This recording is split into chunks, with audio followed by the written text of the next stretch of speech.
Welcome everybody. So today we're gonna have Eric Crutchlow on two different topics. One of them is about Infosec vendors, and the second one is about Nessus. And there's gonna be a demo about it. And before we get started, I just gonna do some housework. Again, we the meetings will continue being online until it's safe to go back. We are looking at August 14th. So I'm gonna give you the first possible date, which would be the weekend of August 14th for doing our first in-person meeting. Again, we don't know yet. We've been looking at the situation, and there's a spike in cases. So if things get bad and we get, I don't know. Hopefully that won't be the case, but we have to watch what's going to happen. But we'll be looking at the weekend of August 14 for our first in-person meeting again. We will confirm time and place. Hopefully we'll be back at the library, and the library will be open by then. We will need a number of presentations for the rest of the year. Since we are sort of running out of content, we still have two, 3 more presentations, and then we're gonna have to start gathering a number of new content for the rest of the year. Again, everybody knows at this point, there's no DEF CON in person. There's Black Hat virtual, and I've been working with the Red Team Village, and they are looking for volunteers. So if you want to volunteer, you can go to our website and send in a message and volunteer for the actual event. I may put up also a call for the Cloud Village. I've been talking to them as well, and they're going to do also a virtual event, and they may need actual volunteers. We keep hearing about the layoffs. The chatter is increasing, and there is more people getting let go. We're still receiving and putting offers in our job channel in Slack, which is job offers. Again, if you want to join the Slack, you can email me at info@phack.org, and I will add you to the Slack. There's still plenty of new offers. Of course, I keep hearing that recruiters are getting pickier, but there's still jobs. So please, if you've been affected by this, we can help. There are still quite a bit of offers. I believe already went through this. Yeah, the meetings will be posted on the YouTube channel, and we are still testing our Discord server, and we're trying to migrate eventually to Discord. Discord offers many things Slack is not.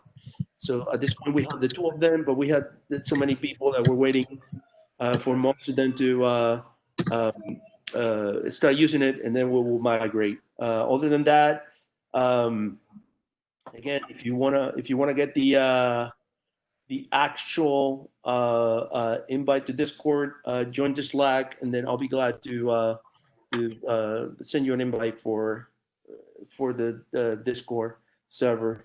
And with that in mind, actually, I was just gonna ask if someone in here is actually hiring, in the area or looking, posted in the channel, or you have 2 minutes to say something. Anyone?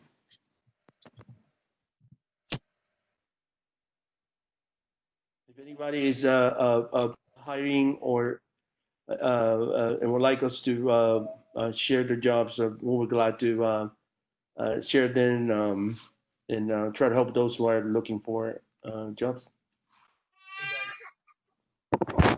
Hi guys, hi Rod, hi Marcus. Hey, how are you? Good. Yeah, state is always hiring. I'm gonna say I put in that generic link jobs.ca.gov, and yeah, I know it's very good centralized one-stop shop link. People can start going and reading that. You guys probably know about it, right? Rod, Marcus, Marco, what do you call yeah, and you can go on there. look at what state has about 128, 168 agencies, and it's pretty cool though. Like all basically the high end IT is like ITS1 and ITS2. Anywhere from the 5 domains, which is network, security, system admin, server, and all those help desk, client systems, and business analyst. It's pretty cool though, and yeah, you can apply for those. The lower ranks are ITT, information technology technicians, and information technology associates, ITA. So those are pretty cool over there. If anybody has questions, they can always reach out to me. But yeah, check out jobs.ca.gov, and hopefully that this info helps. What is your nick in Slack so people can? Oh, my thing is like it's just look for me, Daryl Lal. You should be fine. Okay, excellent. I'm gonna post this link in the job offers channel now, and then I will put your name so they can hit you up. Great, thank you very much. So, Thank you, brother. Without further ado, Eric, take it away. All right, so first of all, you can hear me still, right? And I'm going to go ahead and share screen.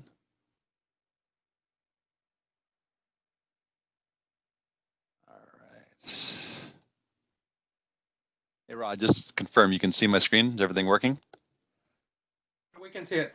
Yeah. Awesome. Thanks. All right, thanks. So my name is Eric Crutchlow. I'm a product manager at Tenable.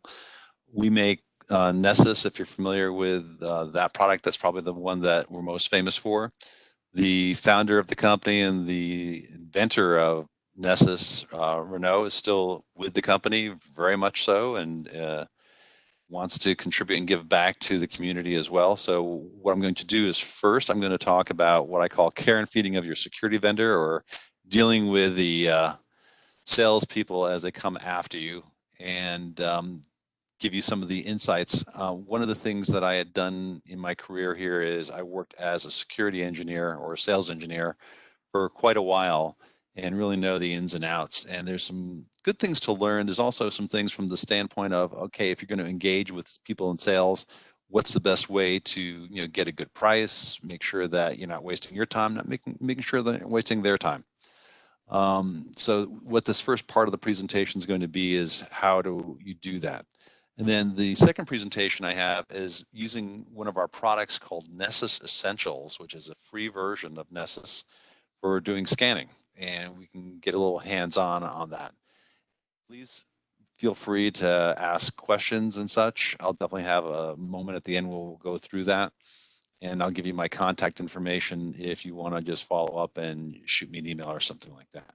So without further ado, so we're going to go over some of the goals here of what I'm trying to give to you is, what are the salespeople that are coming after you all the time and bugging you? How do they make their money? How do they, pitch to a customer? What is the spiel for how to set that up? How to say no early. If you really don't want to deal with salespeople, there's a good way to just get out of it very quickly, and I'll go over that. Getting a good deal. So let's say, okay, now I do want this. What is the best way to get the best price? What's the difference between going from a reseller who sells various products from different vendors, or going directly to just the vendor? Where's the best way to do that? And then I'm going to end with some marketing fluff, which is basically they sit there and they say, yeah, we're the best in the industry, and Gartner says we are, and blah, blah, blah. And, let's talk about zero-day malware, all these things that basically you don't need to hear. And I just want to make you aware of some of it. You probably already are, but also ways to get around not having to deal with that crap. All right, so a little philosophical ideas. In this industry, I've done a lot of stuff, and I've dealt with all sorts of people, and salespeople can be crazy, but I literally have dealt with people who are paranoid schizophrenics and stuff like that. And I had one who, my wife, who I was dating at the time, I called her up and I said, hey, Laura, what's going on? How do I do this? And she said, look, don't let somebody else's craziness become your craziness. So when salespeople come after you and do things and they get you riled up, there's no reason to. Don't let somebody else's craziness become your craziness. You're not getting the commission on the deal. And then trust is given, not earned. A lot of people, when you think about it, you give trust. You're not sitting there like, well, let's try this and see what happens. Somebody comes in, they have a meeting, you're trusting them to, use your time wisely. So it's not going to be earned until you sit there and say, look, this is how I want to have this meeting run. Engage in dialogue by asking questions. So a lot of times people will make statements and it doesn't really get you very far. If you really want to know what somebody is thinking or doing, engage in dialogue. And from a sales standpoint, that's really important. If I want to know what's going on, I'm going to ask you some questions to try and see, what your current status, where things are. But I'm also going to try and do it in a way that is not just the typical, and I'll go into this later, what keeps you up at night? That's always one of the worst things to ask a customer. And then set expectations. If you're going to do stuff in sales and you want to deal with a salesperson and you want to make sure you're getting what you think you are, always put it in writing. It's key. So if you have a meeting and they said, yeah, this thing can do X, Y, Z, just send an email and saying, hey, loved your presentation. This is my understanding of some of the things that it can do, and just want to put it in writing just so you can confirm that, yeah, that I do have it right. And if you wind up putting things in writing, you'll all of a sudden see these people kind of wake up. It's like, I got to make sure that that's correct. So you can start making sure that expectations are set correctly way before you get down the road going into a proof of concept and such. So when it comes to the different kinds of people that are out there, the first one that's going to come after you is what we call our sales development rep or account development rep. These are cold callers. All they do is sit all day long and they dial for dollars. They keep on calling and calling, and they get your name in many different ways. If they have Salesforce, one of the most common places is something called Raintree that they pay for. So they have all these names and they think this is fantastic. You can make tons of money. The problem with things like Raintree is that everybody uses it. So it winds up being, okay, it's a lead, but at the same time, if that person is getting 10 calls a day, they're probably not answering their phone. And I definitely know people that do that. They get your name from trade shows. You go to RSA, you go to DEF CON, you give somebody your email address, whatever, you're going to be a victim. LinkedIn is also a great place for diving in. You go look at who has backgrounds in security. Are they a CISO or something like that? LinkedIn is a great place for getting leads. But of course, this is also where if you claim to be a CISO, you're going to get attacked and just get tons of email. Friends and family. So a lot of sales development reps will start off by calling people they know. And, this can be a little contentious with friends and family, but, hey, they're just trying to make a meeting because every meeting that they make, they get paid on, whether the person buys or not. Spam, you're going to get tons of email once you go to a trade show. If you haven't seen it already, try it out with a fake email and you will see all the crap that you get. And then those email lists will get resold to somebody else. So there's all sorts of insidious ways of getting leads. Now, these guys that give you a call, they're not very techy. One of the fun parts for me is I always ask, like, where do you go to school for? Because most of the people I knew had college degrees. They had 4 degrees in economics or psychology or something like that. And it's like, well, what were you expecting to do with that? And they say, well, I don't know, but I thought I had to go to college. And they wound up being an SDR. So they don't know what's going on. All they're trying to do is close a meeting with you, get you to listen to enough of a sales pitch and get you into a meeting. And they have a flowcharted script. And if they go off script, they can be in trouble. And it's always a lot of fun to mess with some of these people at times. But I try to be nice to them. Look, they're trying to make some money. If you're not interested, you can just say, thank you, not interested. Hang up. They're not your friends. Who cares? They're not your family. Just, and if it happens to be a friend or family, tell them, hey, stop bugging me. And they're trying to qualify you. They're trying to see if you have any projects out there, if there's any budget for it. They're going to go down all sorts of rabbit holes to make sure that they can figure out if you're a qualified lead. But that's basically a very short pitch. They're not going to go into depth, because the other thing is, if you say yes, great, let me get it set up, and then somebody will follow up with you, and they're off dialing somebody else. Salesperson. Salesperson works on commission. So they'll have a base salary, let's say it's $125,000 a year, base salary. That's they get regardless of how much they sell. They will get another $125,000 if they make all the sales that they are assigned to make. So you get 100% commission based for X number of dollars in sales. So my quota could be, let's say I have to sell $5 million in a year. Okay, I'm making 125,000. If I sell $5 million and make my quota, I will get another 125,000, and that usually is something that comes in a delayed way. So if I close a sale, they don't immediately pay me, because there's a lot of customers that will all of a sudden say, look, this isn't working, we're going to return it. So my commission comes late. If I don't make some money up front and start getting that tunnel, not tunnel, but that like a buffer, let's say, of sales in there, I get paid later at a certain point when they feel that the sale is really, really final. Now, as a salesperson new at a job, they will guarantee me like a month or 2 months so that I can build up my sales and stuff like that. But after that time, there's no guarantees. I just have to be on top of it. Otherwise, they're looking at me monthly and saying, okay, where's the next sale? Give me your forecast. Once they get to 100% commission, if they're really good and they go over it, there are these things called accelerators. Accelerators are just saying, okay, instead of paying you at 100% of your this thing, we're going to pay you at 110%. So you can get into some really interesting accelerators. I had a friend of mine who was at a startup, fantastic product. Everybody wanted it. He wound up making $900,000 off of a base of like 125,000.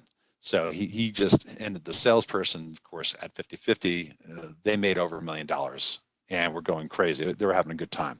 And then there's bonuses and President's Club. So bonuses, so sometimes they'll say, look, if you can sell this one product that is really a dog with fleas, but if you can sell it, we'll give you a bonus. And people will go after that.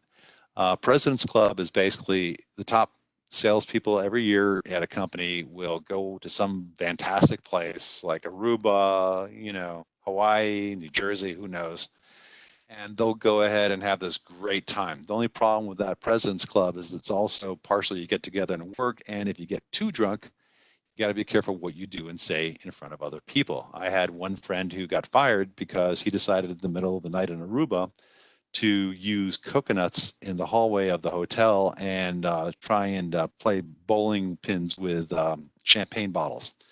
Not a good thing sometimes. But salespeople, one of the things I say, they like free food, free drinks, they like to travel for free, and they like to repeat that as often as they can. So that's kind of the life of a salesperson. They're very motivated and willing to take risks. The good ones like to make relationships. They don't want to just sit there and sell you something. They want to help you out, solve a problem. The bad ones want to flip a sale and are gone. There's a large, very famous disk storage company that they'll get in there, they'll try and sell you, and they will undercut everybody else's price, because once you go down that route with them, buy their equipment, you're stuck. You have to use their equipment, and then any sale after that, you're not getting a good deal. So those are the ones that I don't like. I like it when you try and make a relationship, you try and work with somebody, you try and help them solve their problems. You don't just call them up and say, hey, can I sell you something today? Can you look at this or that? No, it's like, look, these people are all busy doing things. You got to make it worth their time to even listen to you. So one of the things I would do as a salesperson, I would say, hey, by the way, I know you had this piece of equipment. I just saw Hacker News that something went wrong with it. I just want to give you an FYI. And I don't even try and sell them anything else. I just try and give them an FYI. That way they know that I'm not always constantly trying to sell. But then if they need something, they'll come back to me and say, hey, Eric, by the way, we're looking at this. And I'll tell them right up front, like, one, we don't do that, but I know who does. and here are the people that I recommend. So they start looking at me as like, hey, this guy will treat me right, and I can come back to him, and he won't just try and abuse the relationship and try to constantly sell me something I don't need. So salespeople, we have a deal with salespeople as a security engineer. I tell them, I won't talk price if you don't talk tech. So normally salespeople do not go deep into the tech. They should have enough of an understanding of the product to be able to sell it. And then they have a sales engineer that comes along with them. They can be called any number of names, and they will actually go into the deep techie part of it. So salespeople don't usually. Now, you will find some that are very, very good at it and know the tech even better than their SE at times, but that's rare. So they're the ones that you talk to for the quote, the price, when I'm going to get it, if I have a problem with support, so on and so forth. Now, the sales engineer, and that again can be called security engineer, any number of things, but we just call them SEs normally. They're supposedly the tech expert. Sometimes they are, sometimes they are not. Depends on how well they know the product and how long they've been at the company, but more on that later. Their commission structure is a little bit different. They're usually on a 70-30 split or 80-20 split, so they don't get as much commission, but they're guaranteed to get a larger base. And same thing as a salesperson, they'll get 100% of the commission if they make their quota. And the salesperson's quota, they're usually tied with a salesperson. They're working together. It's very easy to do it when you work with one person and you can get going with that. Other times you have you have companies who they will have a pool of SEs. They're not tied to any one salesperson. And as a salesperson comes in and needs an SE, they take from the pool and they go sell. The problem I don't like about that when that happens is usually you need to get a relationship with your salesperson to understand how they pitch. They need to know how you pitch and do your part of it. And if you haven't worked with them, it can be very difficult. So companies like that, I don't necessarily like that. You may see the effects of that. But remember, if you're trying to get technical information, that SC better know his stuff. And he's the person that's going to, get you all your answers. And he's the same way, or she, whatever. Food, drink, travel, repeat. So got a lot of people out there that they like doing that. That's part of the bonus for them. But they do like being in the field and making the sales. So the SE, his job is if you decide to do a proof of concept, or sometimes they call it proof of value, they will go ahead and help you organize that, structure that, run it, get you the equipment, rack it, stack it, the whole 9 yards. When problems happen, you contact them.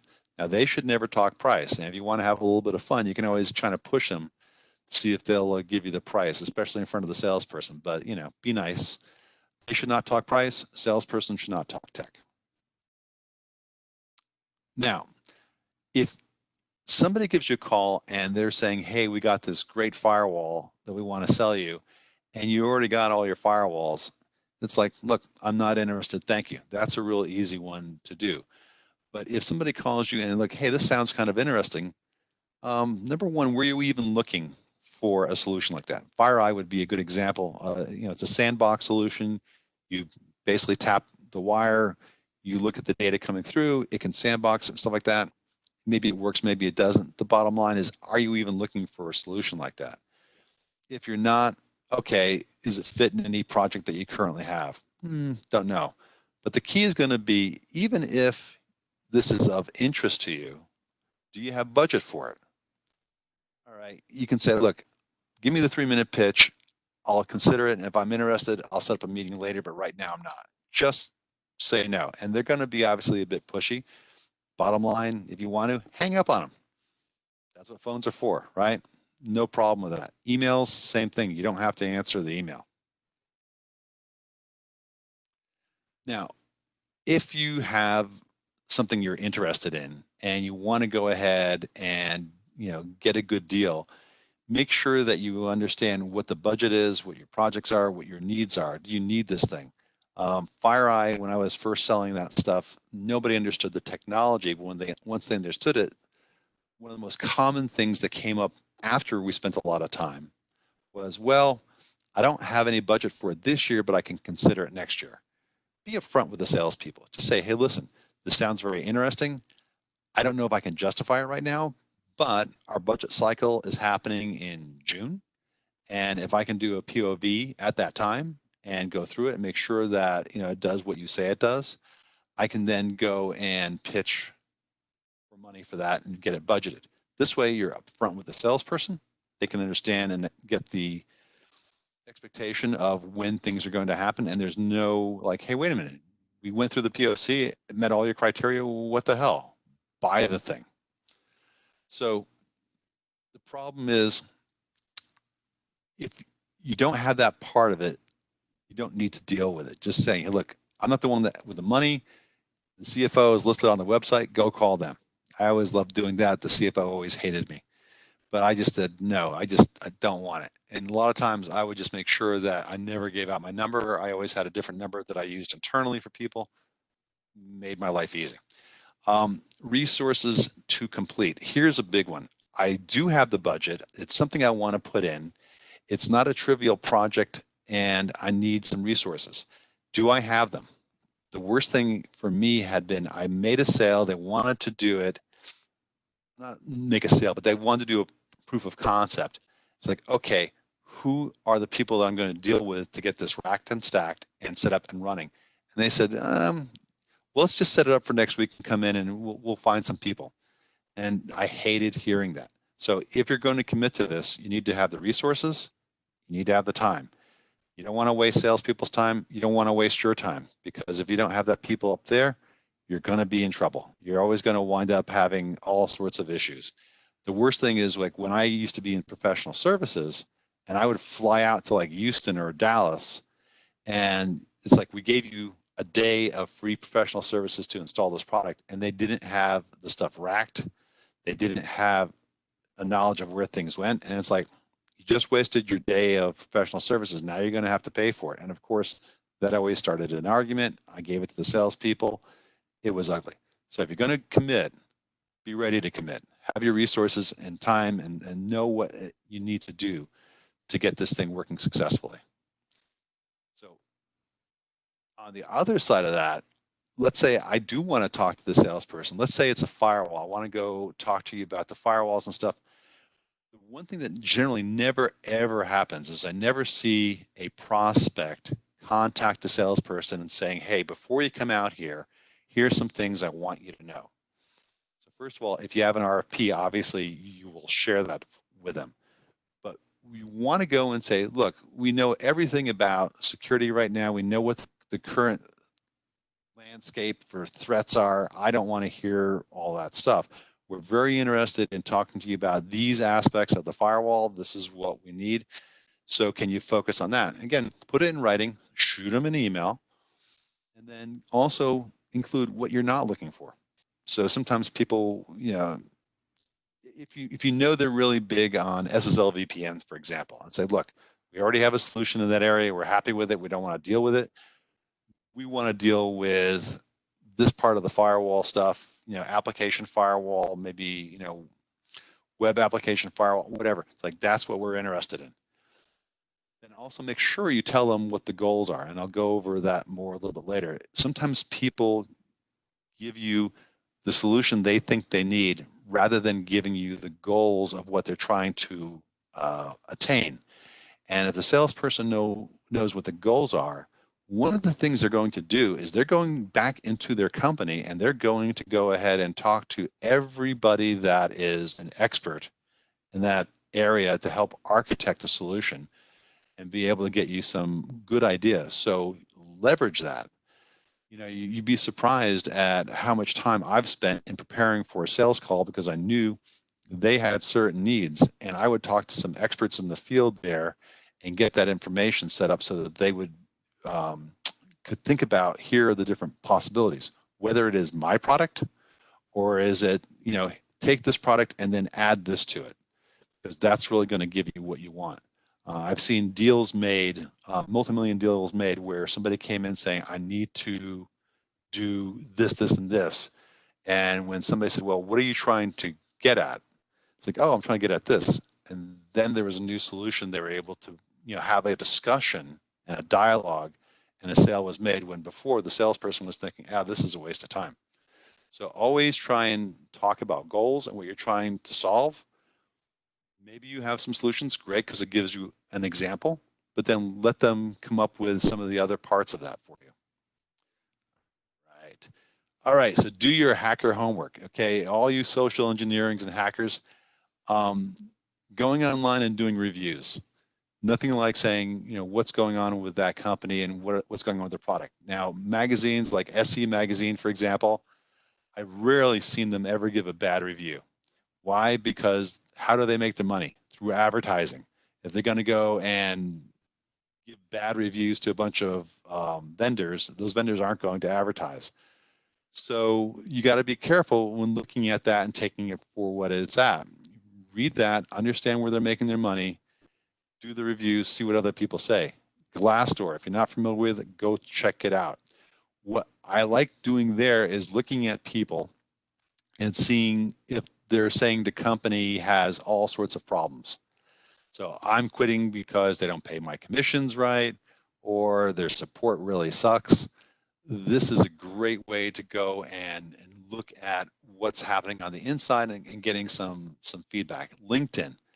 Let me just break out of this for a moment. Come on, baby, you can do it. I want to just show you something about LinkedIn that I love. Okay, so when I go into LinkedIn, and I'm going to show you a few people, and this is what I like looking for when I go do this. So here is a sales guy that's a Tenable that I've worked with at Checkpoint. You want to look at the sales guy, and what you want to know is really, really simple in my mind. Is number one, how long has he worked at the company? Is he new? Has he been there for a while? Does he know the product? Has he been in the security industry for a while? Or, has the last job has been something totally different?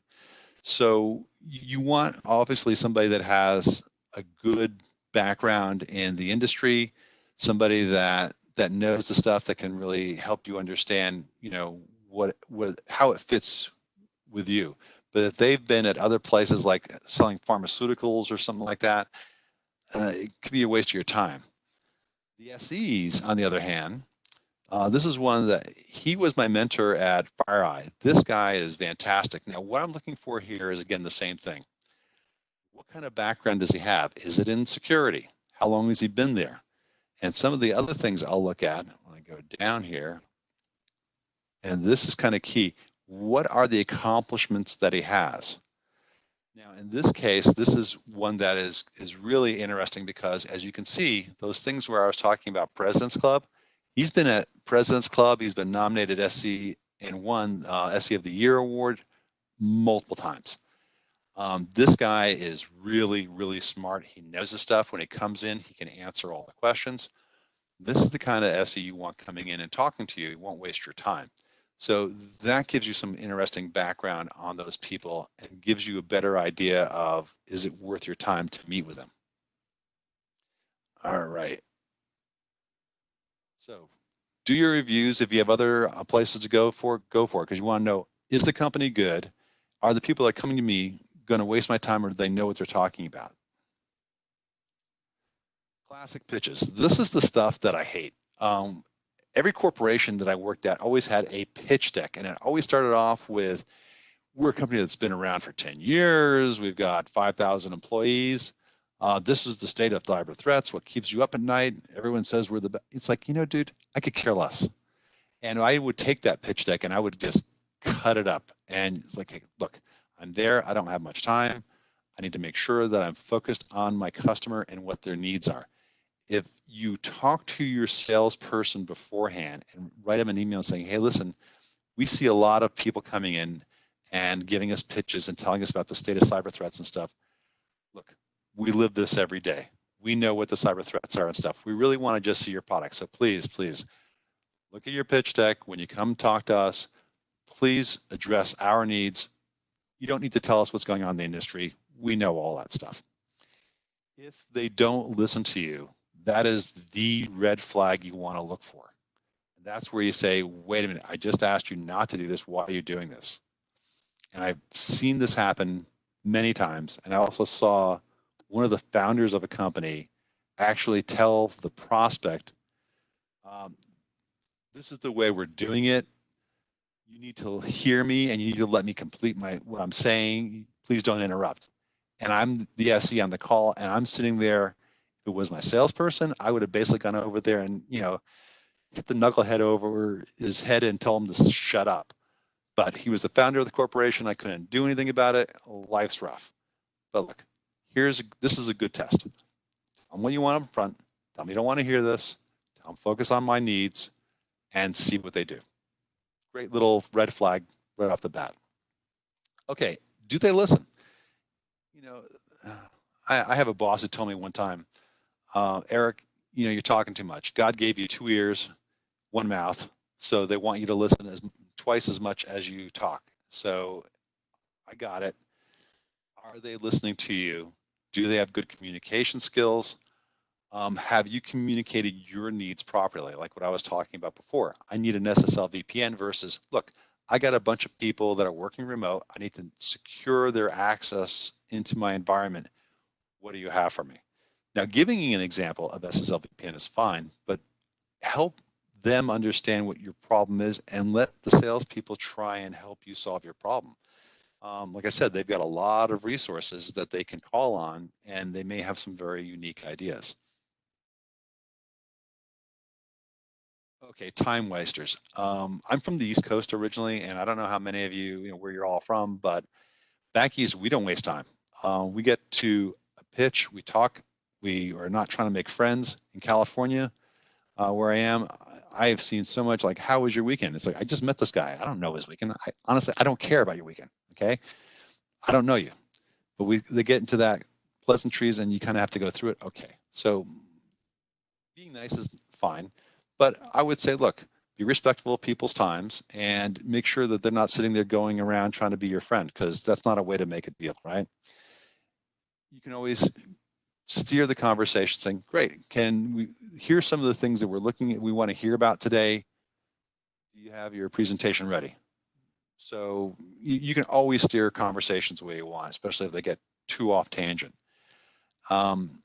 Having an idea about what the timeline is. So again, you know what your budgets are, you know when you're thinking about, bringing this in, when's a good time to do a POC, because you know when you have resources and when you don't have resources. Helping the salespeople set that kind of stuff up makes their life easier, makes your life easier. Be polite, business professional. Again, you're not trying to make friends with these people. Okay, testing and POCs, sometimes called POVs. Testing is always key. You want to see it in your environment and how it works, if that's applicable, if you can really do that. You want to get your hands on there. There's several aspects of this that are very, very important. Mainly, when you talk to the people, you want to create a test plan with that vendor. They will have a test plan for you, guaranteed.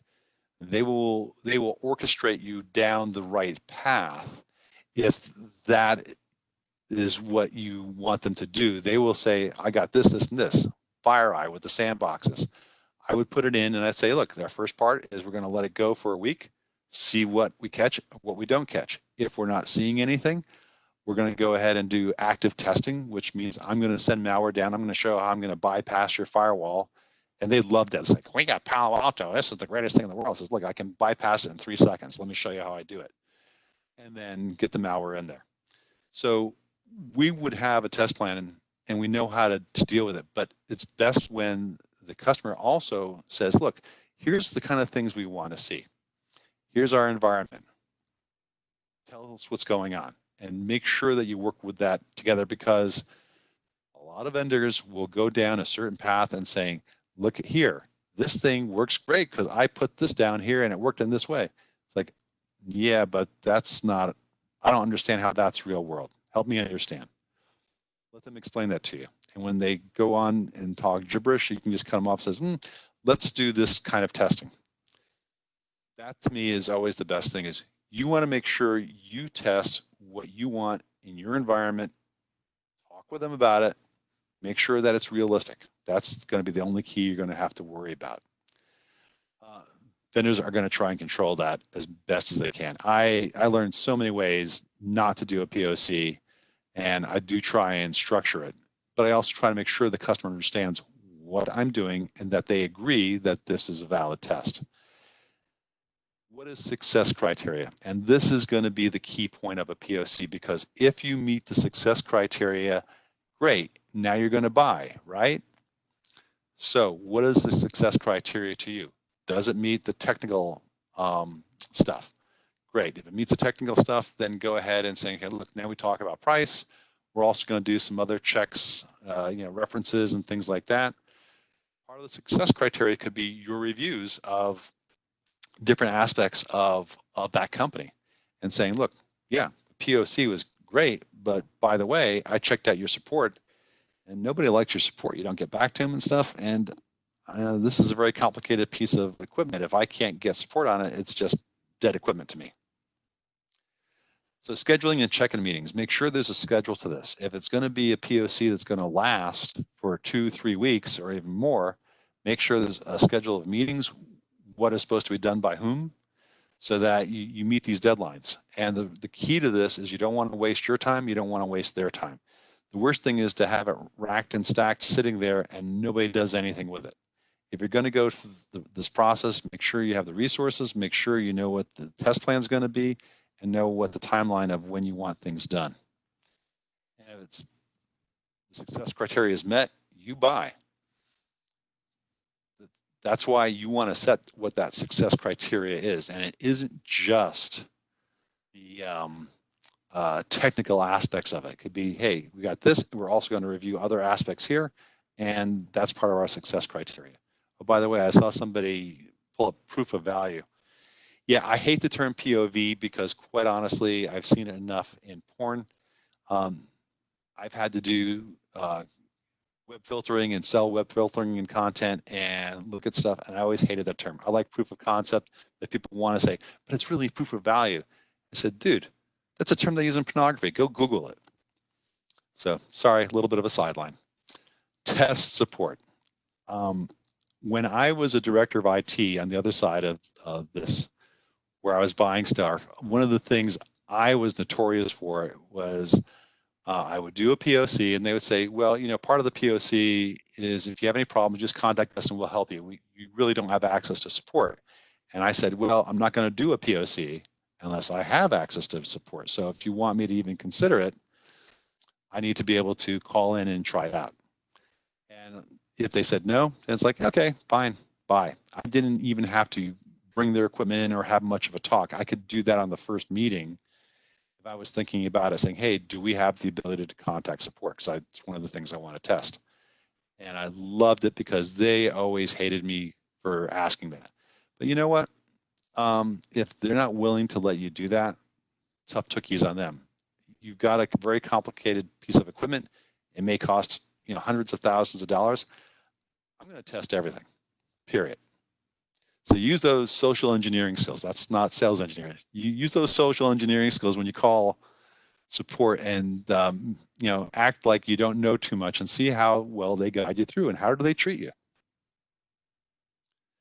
All right, so resellers versus direct. A lot of companies will not sell directly to an endpoint. The reason is resellers and channel partners are people who have direct relationships with a lot of companies, and they will be a multiplier, a sales multiplier for them in getting their products out. The problem is resellers also may be selling 3,000, 4,000 different products, and yours is one of those products. So there's a mix and mash here from different vendors. If you go directly to a vendor and they're only selling one solution, let's say SentinelOne, they have an endpoint solution, that's all they do. If you go to them and you're trying to find out what else you can do in this environment to protect yourself, they're a one-trick pony, right? If you go to a reseller, they have a whole bunch of different products and such that they're familiar with. They can say, well, SentinelOne's really good, but you can use Carbon Black here and you can use this here, and this might help, manage all this stuff for you. So they may have more ability to give you a variety of advice, that stuff that they sell. But there can be a danger to that as well, and I'll go over that shortly. there are resellers that I call our boutique, small guys that are focused in on a particular vertical, like let's say healthcare, or people who are really good at saying, look, all I do is sell Fortinet. And that's what I do. And if it doesn't fit in your organization, I'll let you know. So they'll sell like a limited number of what they feel are very good products. And then you have the very large ones who sell everything. But again, the salesperson from that company can't be an expert, and they will only sell, let's say, a certain number of different products. And that can be a good and bad as well. Professional services. Resellers make their money on pro services, not making sales to you. They want to say, look, we're going to sell you the Palo Altos, we're going to install them, we're going to give you training and get you going. It's a real good gig. There's a lot of money in there, and there's a definite value. Depending on what you're looking for and what you're trying to buy, this can be a very good situation for you. Get those pro services, negotiate them, all sorts of things. So let's go into that a little bit. They are the experts on setup. You want to be the expert on how to use it and operate it. If you want to learn how to install it, let's say you're retail and you're going to install it at 4,000 different retail outlets. This is where I can say, look, I need training on how to do this setup. But in general, people say, look, you do the setup, we want to know how to operate it. That's the key. So they help get it up. They know what your environment is. They know what, they'll ask you the questions, the little gotchas that maybe you won't pick up by reading their, the manuals and stuff. So you got to make sure that, this is worth it to you. If you're setting up a Palo Alto and you've set up, 40 other Palo Altos already, you don't need pro services.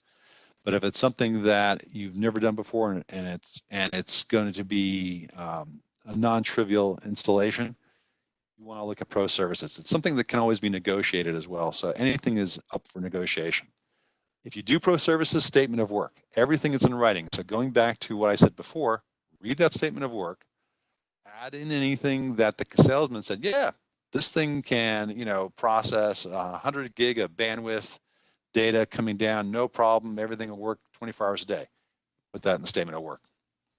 They'll hate you for it. But if they say, look, there's a problem with it, that's when you want to find it. This is a little trick. I want to make sure that if I got a pro service engagement coming on, are they an employee of the person, the reseller that I'm dealing with, or are they outsourced? If they're outsourced, I'm going to need to know stuff, crazy stuff like, do you have workman's comp? Are you bonded? All this kind of weird stuff. If somebody walks into my facility, they get hurt. I don't want to be in the middle of some stupid lawsuit. So make sure you find out, are they employees? And you put that in statement of work that you say, look, if you use subcontractors, I have to approve them first. Now, sometimes boutique shops will sell pro services that's not theirs. So for example, Checkpoint will be that pro serve for a boutique vendor. So they're basically reselling a SKU from Checkpoint to come in and do it. So, that kind of stuff, again, as long as you know who those people are, great. Are there other people that can do just pro serves? Absolutely. But in general, if you're going to a reseller, that's kind of their bread and butter that they want to do. If you want to buy just equipment, you can go to CDW or Newegg or one of those and just buy the equipment and then, arrange for a separate group of pro services. But in general, I like doing it all one-stop shop. It makes it easier on me, and there's more ability to go kind of yank on them when something goes wrong. Incentives, kickbacks. So one of the things I absolutely hate about resellers, and something that was very insidious in the industry, was they would sell products and would get, let's say, $100 gift card, Visa card, the salesperson would, for selling Palo Alto or something like that. And again, I'm not saying Palo Alto did this, whatever. I'm just giving an example. I probably shouldn't say that. But let's just say Firewall XYZ. So I sell a particular brand. That company, that manufacturer, would then give gift cards or whatever, or incentives selling their stuff. And one large reseller that I know of had such a bad problem with it that they finally said, look, number one, you get up to $1,000 a quarter from this stuff. Number two, We're going to put it all 1099 on you, and you're going to pay taxes on it, and so on and so forth. And number three, if you are going to sell a vendor because they give you money and incentive versus who is the best solution for that customer, at some point we'll get rid of you. Because what was happening, the customers are saying, you're selling us crap, you have no value to us. We heard that you're getting money to push, this schmuck product. We don't want it anymore. Get out of here. So it's not like you can go and ask them if they get incentives for it. You got to do your due diligence and see what you can find from other resources. But bottom line, make sure that if you're going to go to a reseller, you ask them, what do they have and what products do they sell? Make sure that if you're saying, I'm going to look at Fortinet, SonicWall, Palo Alto, Barracuda, that they sell all those. And you can ask them, what do you sell the most of? And what's the reason why you sell most of that? And they'll tell you that, yeah, people like this and it works for them. So the other thing is that, this is just something for you to know that some of this happens. There's not an easy way to find it out, but bottom line, just be aware of it. All right, so timing is everything. There's the old adage about, look, if I'm going to buy a car, right, I'm going to do it at the end of the year because the sales guy wants to make his quota, and boy, I'm going to get the greatest deal ever. Yeah, not quite true, but it definitely works that way. When do people go nuts at a company doing sales? Quarter end. And usually it's on a calendar. And you can ask the salesperson, like, hey, when's your quarter end? And the first thing they're gonna look at is like, okay, so this guy knows he wants to play that game. That's fine. You're telling him basically, I'm not stupid. I know how this game is played. And they should have no problem. They'll tell you. So quarter end, they're trying to close. That's their mantra: close, close, close. So they're trying to close, and deals get better at that time. If they've already made their quota, they may not give you as much of a good deal, but whatever. Year end is also very, very good because it's like, hey, I want to get to President's Club.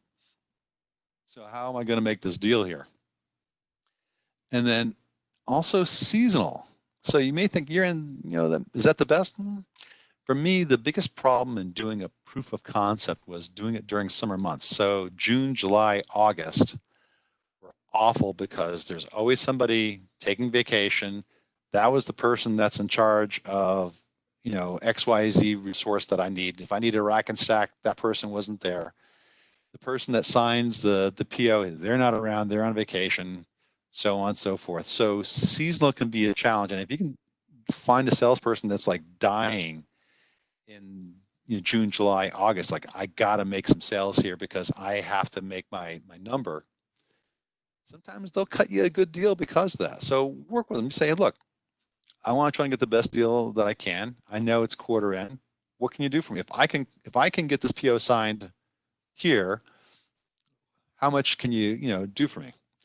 Now, I'll tell you one other story. I had, one thing I never do is I would never tell people what other quotes were. So I would say, yeah, I'm going to multiple vendors and such, but I would never tell them what the dollars were. And I had one guy from it was from a switch manufacturer, Cabletron, because they're not around anymore. And we had Cabletron equipment, and they had some high price for upgrading. And I said, yeah, well, we're looking around, and we're looking at Cisco.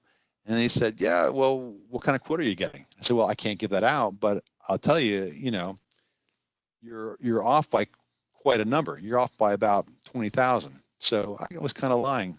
And what ended up happening, the guy came back within 10 minutes, and he gave me 25,000 off. Well, what I failed to tell him on purpose was Cisco was $20,000 more expensive than Cabletron. So was that ethical or moral? No. But did I get away with it? Yes. So, all right. I'm kind of a bad guy once in a while. So, you can play these games. This is used car salesman tips sometimes. But you want to be good to you guys. You want to take care of them. If they're doing good by you, you do good by them, right? Get a fair price. Make sure you know what other people are paying, talk to your friends, enemies, whatever, and make a good deal. Know that timing is important. If it's quarter end, they're usually very, very motivated to help you out there. Okay, so best price versus, I got my buddy here that's going to give you the best price on that used car that probably won't make it out the door. How do I get the best price? What am I looking for? Well, you can always go and look online and do searches for price. It's amazing the kinds of things that you can find out. I'll give you an example. If you're looking at firewalls, there was one company that all my resellers hated. Graffiti. Yeah. So when I was at SonicWall, these guys sold everything. And one of the things that they did in selling SonicWall is they would, let's see, where is it? And if you don't like SonicWall, please don't hold it against me. I just worked there, okay? People would go to this site, look at the products, get the price, and then go ahead and come back and saying, oh, yeah, we did the POC, you spent all that time and money and effort on us. Yeah, but Virtual Graffiti has it for this price. So I'd go in there and check the prices out. It's like, yeah, you know, call for it. Yeah, I called them up. This is what they told me.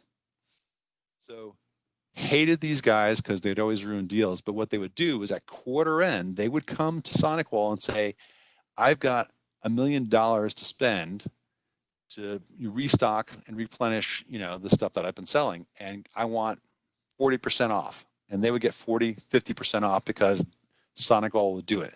Well, that undercut all their resellers, which was always a bad thing. But guess what? If I can go out there and find a better price, let your salesperson know. What you want to make sure is, like, if you buy from this company, right, you're buying the equipment and that's it. Yeah, you get the same warranty and stuff like that, but if something goes wrong, yeah, you got your support. But guess what? If I have a reseller, they can give me some added value. So make sure you look at what is the added value the reseller is going to put in there. If they haven't told you already, then they didn't do their job. And then going to a place like this and just buying it, you know, for next to nothing, fine. That's all you need. Bad thing to do, but you gotta, yeah, value-added reseller, yeah. Everybody says they're a value-added reseller. That's where when you talk with them, they have to tell you what is the value that they're bringing to the table. That's key. But you keep them honest, right? All right. Marketing fluff. So here's part of where I got to be very careful what I say, because I have worked with a lot of these people, and I'm not going to be nailing anybody in any way, shape, or form. I'm just going to give you general observations, okay? So there's a lot of independent testing, which is good. Go check Gartner, ICSA labs, NSS labs, whatever, when you're looking at particular products and they've reviewed them. Take it for what it's worth.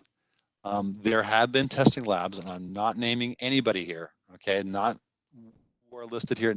This is just totally anonymous, okay? There have been instances way in the past where I've seen testing gone where there was code for a particular device that was purposely engineered to pass that test. The other part of it is, what kind of testing do they do? In terms of saying that I'm going to be able to identify zero-day malware, especially when they call it zero-day malware, which I hate that term. Anytime somebody says that, I have a lot of questions. Why? Because how can you test for something you haven't seen? It doesn't work that way. But some people will market it that, hey, my report can show you that they did this, this, and this. It's BS. Okay? Take it for what it's worth. I will say I like Gartner a lot, because they kind of give you, here's the good and the bad. And part of their research is talking with customers. If you're on the other side of it and you're trying to get your product into a Gartner quadrant or whatever, one of the hardest things is they will not do it unless their customers who pay for the reports are asking about you. So part of the sales pitch sometimes has been, hey, by the way, if you get Gartner reports, could you please ask them about us, and we get on their radar. So I kind of like Gartner. NSS Labs, ICSA, read the reports. A lot of times the vendors will have them on their website saying, yeah, we're the top, whatever. But use it to ask questions of the salesperson saying, hey, what version of the operating system was tested with this? I want to know that it wasn't a special version of it.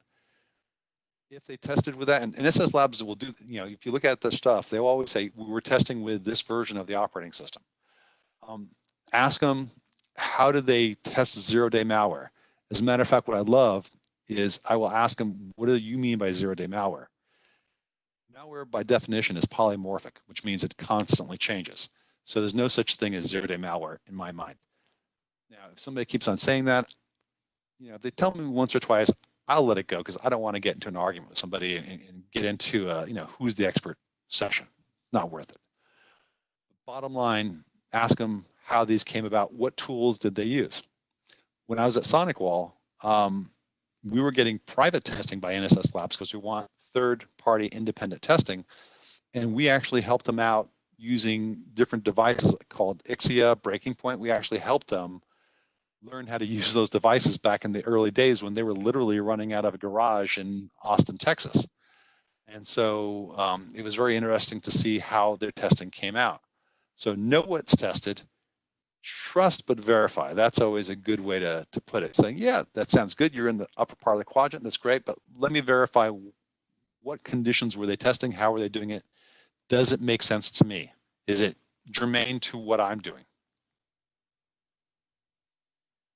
And my favorite, anytime I had a salesperson come in and talk about zero-day malware, I went after them. Conversely, when I would go in and make a pitch, I would say, look, you can see that, here's my competitor. They talk about zero-day malware. Let me explain what that really is because it's a marketing term. I hate marketing terms.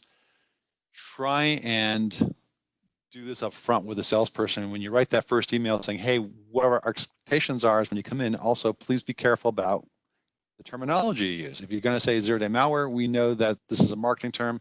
It's not something that we really want to hear because we know better, okay? So in other words, don't insult their intelligence, right? Get it in writing. Can't stress that enough. If the salesperson says, this will work great on any day of the week, it'll catch everything, it doesn't matter where it's coming from, great. You write it in an email saying, hey, this is what I understood you said, please confirm. And then later, when you write contracts and stuff like that, you can even put it in the contract. So when I went to school, I went to Cal Poly Pomona, and one of the things we had to do in our senior year was read the contract from IBM. And in the beginning of it, it stated very clearly, everything that salesperson just said to you, any brochure that we gave you, none of that matters, does not apply to anything that we're selling you here. If it's in the contract, that's the only place that makes sense. So I would go and then take every time they gave me something like that and say, look, I'm adding this as an addendum to the contract saying that this is what you're saying it can do. Hated me for it, and if they wouldn't live with it, I didn't have to buy it. So get it in writing. Relationships. You want a trusted advisor. You don't want a salesperson. Think long term. What do you want out of these people? You want to build a relationship. You want to make sure that somebody that's going to be sticking around with you and help you through the process. So it's not something you can necessarily pick off day one, but like I said, if you tell them what your expectations are before the meeting occurs, they come in and they don't do any of it, red flag, not going to be a long-term relationship. That most salespeople would like to meet with you once a quarter. If you buy a decent number of things, once a quarter is great. And it's a free meal, and you usually get to choose where you get to eat. That's nice. They usually have beta programs. If you're willing to be a tester, love it. Salespeople love it. You can see what's coming out. You can tell them what's going on. More importantly, as they get to know you and you're doing great, you can also go in and wind up giving them advice about, hey, look, I want to see this feature, or I think this feature would be really good. You can get in there being an advisor for them. And that's really good if you want to have that kind of relationship. Of course, more time on your part. It depends on whether you feel it's worth it or not. All right, let's go over questions. What questions do you have? And I got to see. Hey, Rod, what's the best way to see the questions here? It will be the chat. Guys, if you wanna type your questions, this has been a very interesting talk so far, and people have been very active, supporting your talk and making comments. Not sure if somebody has a question at this point. So on the bottom, you will see like the icons will be like one guy with person with 3 lines. Those are the participants, and then there is the actual chat option. So if you click on that one, usually appears on the right. And you got the chat up. I don't know if you can see that. Yeah, there's a lot of good comments about it. The reception was great. There's a question there by Robert. Okay, so if I end up with a bad sales rep, what's the best way to request somebody else?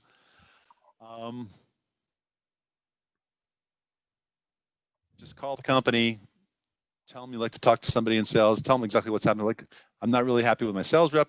Who can I talk to about changing it out? Yep. And I've seen that happen a few times. You know what? Again, they're not your friends. They're not your family. Just call, be business professional, saying, look, I'd rather have somebody else. Here's some of the issues I'm having. And maybe you don't even want to go into the details. And that's fine. Just say, I'd rather have somebody else. Make it easy. Just call up.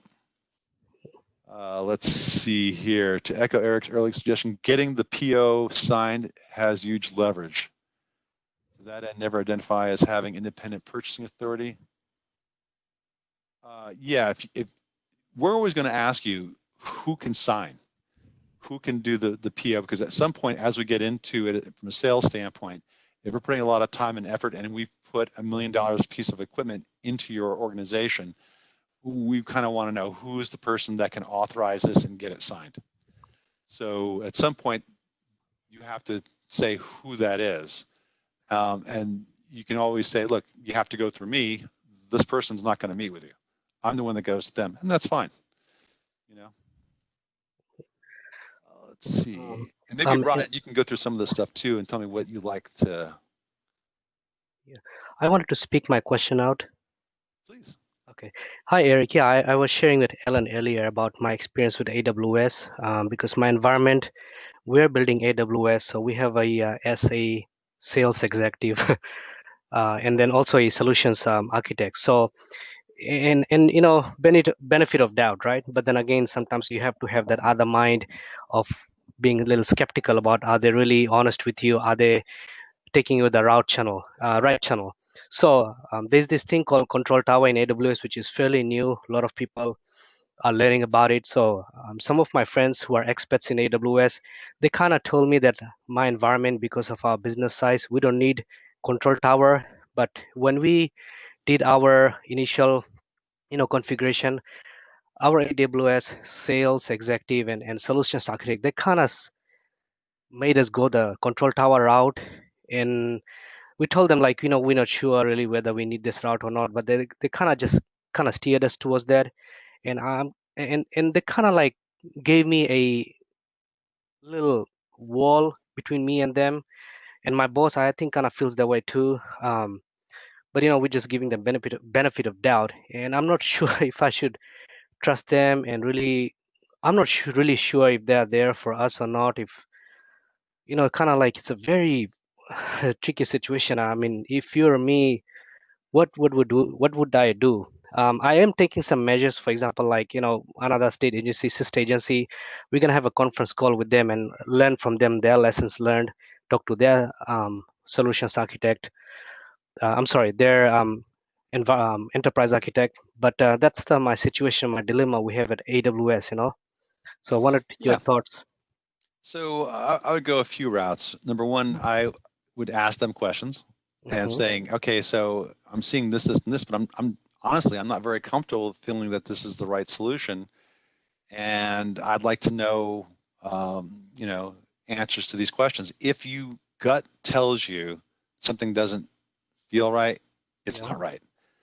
The second way to do it is to go online to different forums that people who are experts in AWS start posting questions. Just make sure you use a different email address and use your Proton mail address so they can't quite directly link you up. And then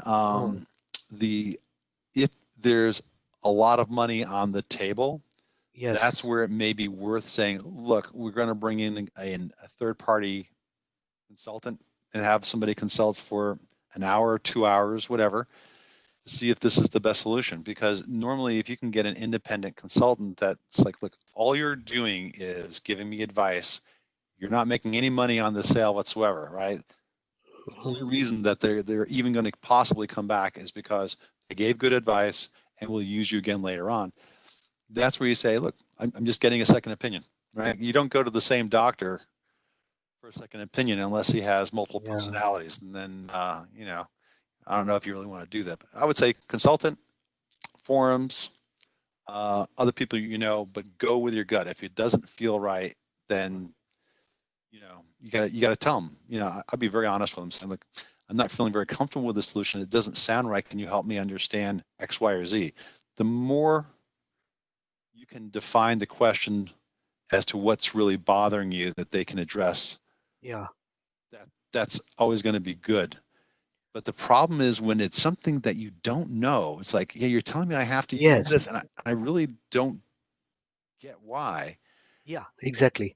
That's where, you know, you're really in a bind, right? Because they're trying to make money, and it's like, yeah, upsell, upsell, upsell. Yeah. And that's why my problem is, Okay, so you can sit there and say, look, I really like you guys. I'm not understanding this. Can we sit down and draw this out? And I need to have these questions answered because I don't know this. And if they don't try and be honest with you and straightforward with you, or if they try and be shifty about it, then it's like, run away. Run away. Get a third party in there, somebody that knows this stuff, that you make sure, like, look, guy, I'm paying you for your opinion. First thing I need to know is you have no connections with these guys in terms of direct connections with these salespeople. You're not getting any kind of kickbacks, whatever.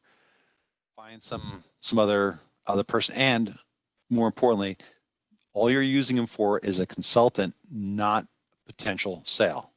Because the moment that they think that they can sell something to you, they will. So it has to be an independent advisor, nothing else. Awesome. Hey, thanks a lot, Ari. That much helps me out, and you know, cool. Sure. Anybody else want to just chime in and ask questions? Because I'll be more than happy to look at some of this. Will the slides be available? Let me think about that for a moment. I'll try and make them available. I just want to make sure that all my friends in sales don't come by and start nailing me for telling the truth, but whatever. Oh, you love Tenable University? Great. Awesome. I would like to do more for you guys as much as I can. So if there's anything you're looking for from Tenable, again, I'm a product manager, so I definitely like to hear your feedback. And when we go into the Nessus Essential stuff, I definitely have some stuff I want to talk to you about and get your feedback from. So I look forward to that. It's recorded. I have a lot of salespeople calling me all the time. I ask them immediately. I'm not sure what that last part is. If your phone number is out there, it's time to change your phone number if you can, or just, you know, screen calls. You know, for me, I know my phone number has been out there for a while, and if I don't recognize that phone number, I just don't answer it. So I don't know that it's a hard thing to do, but I think I worked with some major customers that were constantly being pounded, and they had internal numbers that they wouldn't even give me, that was just for their people so that they could get some stuff done. So don't know how much to do, but no is easy always to say.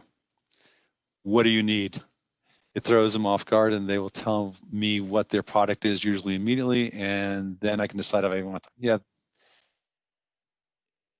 Whatever you can do to get them to the point. The thing I hate is having the prepared speech and I'm listening to this thing and it's sounding like, well, wait, and if you buy this offer, you're going to have this. But if you go through a whole lecture, and I always cut them off. And it's like, look, what do you got? What are you looking for? Thank you. No, I'm not interested. All right. If the product is free, you're the product. Yeah, know that. The trick a lot of salespeople are now using is to send you a message or call you claiming they didn't respond. Yeah, somebody that does a shady thing like that, I definitely go out and I said, look, I'm making comments about you in Yelp and everywhere else because of what a schmuck you are for doing that. And you let them know, shame them. I guess the term is doxing them, but I don't want to go down that rat hole. State of Cali being challenged if sales people are not being honest. Salespeople not being honest? Are you kidding me? Really? Sales is, a good salesperson is not going to be dishonest, I feel. You got a good product, you sell it. If the person needs it, great. If they don't, stop it. If you're going to sell cars and stuff like that, different story. I totally get that. That's always a 6-hour thing. So are people being honest? Look, my mother told me don't lie, but that doesn't mean you have to tell them everything. So gauge it. If your gut tells you this person is shady, I don't like them, they're probably shady. Should be the head of sales. I don't want to be the head of sales. Thank you very much, but no. Let me do this. Is there anything people want to just ask in the discussion here? Please just, unmute yourself and ask.